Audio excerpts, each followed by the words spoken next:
هل فكرت في يوم إن ابنك مش بيشوفك بس أب؟ ابنك بيشوفك العالم كله.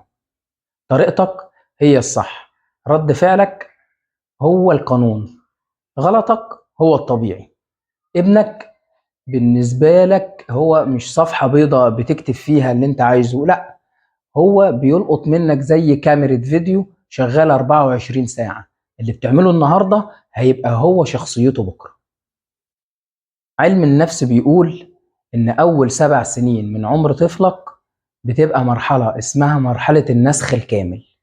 طفلك وعقل طفلك ما بيحللش أي حاجة، هو بس بينسخ منك كل أفعالك وبيحفظها عنده. زي ما قلت لك كده، كأن كاميرا فيديو 24 ساعة شغالة.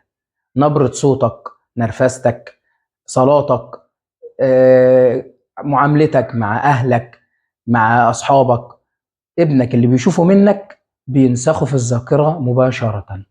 علم الأعصاب بيقول إن في حاجة اسمها الخلايا المرآتية. الخلايا دي بتخلي الطفل يقلد اللي قصاده بدون أي وعي، أو أي فعل بيصدر من الأب أو الأم أو أي حد موجود في البيت الطفل بيقلده بدون أي تفكير وبدون أي تحليل للفعل اللي اتعمل ده. لو شافك بتغلط وبتبرر لغلطك هيعرف ان الغلط ليه مبرر. لو شافك بتكذب حتى لو كانت كذبة بيضة هيعرف ان في حاجة اسمها كذب وان الكذب ده طبيعي. لو شافك بتصلي وبتعبد ربنا هيعرف ان علاقتك قد ايه، ان علاقتنا قد ايه بربنا علاقة قوية، وان احنا لازم نصلي ولازم نذكر ربنا. لو شافك بتتعامل مع والدتك اللي هي جدته معاملة كويسة هيعرف ان لازم هو يتعامل مع امه برضه نفس المعاملة. لو شافك بتتعامل مع امه معاملة كويسة وبتتعامل معاها برحمة وبتتعامل معاها بعطف وحب هيعرف قد ايه ان البيوت دفى وحب وخير ما بين كل افراد العيله. علم الاجتماع بيقول ان اقوى وسيله للتربيه في التاريخ هي التربيه بالقدوه. القدوه ان المفروض تكون قدوه صالحه علشان مجتمعنا كله يكون مجتمع صالح. الاطفال اللي احنا شايفينهم دلوقتي في الشوارع، والاطفال اللي احنا دلوقتي بنلوم عليهم ان ليه الطفل بقى كده، ليه بيحلق الحلقه دي، ليه بيشتم كده، ليه ما مش عايز يصلي، ليه ما بيسمعش كلام امه وابوه، ليه ما بيسمعش كلام المدرس بتاعه وبيحترمه. كل ده علشان طفلك بيقلد اللي بيشوفه وبيقلد اللي انت بتعمله في بيتك وبيقلد اللي بيعمله الاطفال معاه في المدرسه، او بيقلد اي حد كان مدرس او طفل من صحابه. بس الاساس فين؟ الاساس في العيله، الاساس في الاب والام. اول ما الاساس يكون في الاب والام والاب يختار اصدقاء صالحين لابنه كده يبقى هو عمل 100%.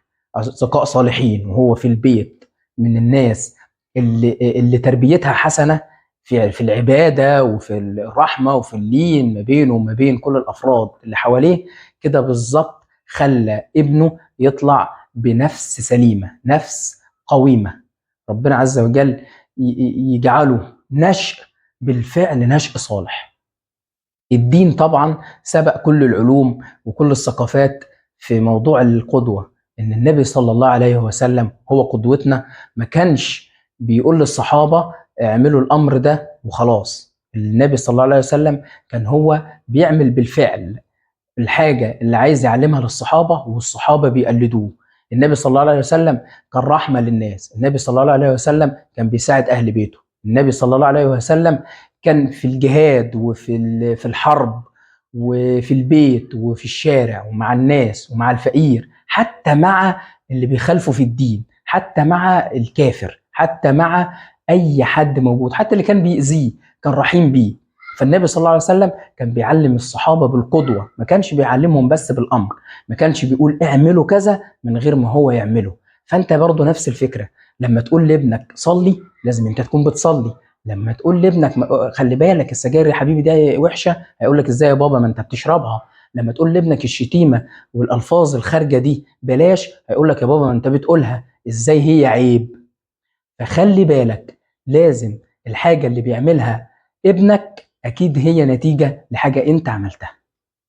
التربية مش برمجة طفل ولا نصايح متكررة ولا كلام وخلاص.